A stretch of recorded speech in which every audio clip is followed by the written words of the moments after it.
રાજકોટમાં ધોળા દિવસે સગા મામાએ ભાણેજના કપડાં ઉતારી અને હાલ એમ કહેવાય શારીરિક અડપલાના સમાચાર સામે આવ્યા। રાજકોટ શહેરમાંથી સમાચાર ચોંકાવનારા સમાચાર છે। સગા મામાએ જ પોતાની ભાણેજને હવસનો શિકાર બનાવ્યું હોવાનું સામે આવ્યું।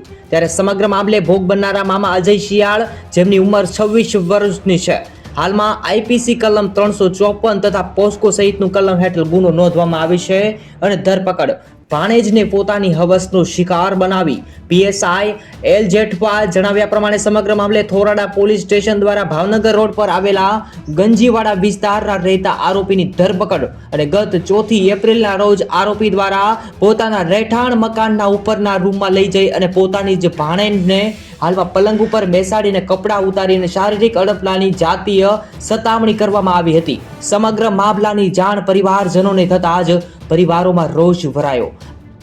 સમગ્ર મામલે પરિવારજનો દ્વારા પોલીસ સ્ટેશનમાં ફરિયાદ નોંધાવવામાં આવી। સમગ્ર ઘટનાને લઈ આરોપીની ધરપકડ, મોટા સમાચાર સામે આવ્યા છે। સમગ્ર ઘટનાને લઈ તમારે શું કહેવું છે, કોમેન્ટ કરો। આવી રીતે ગુજરાતના તમામ સમાચાર માટે જેડી ન્યૂઝ ચેનલ સબસ્ક્રાઇબ કરો।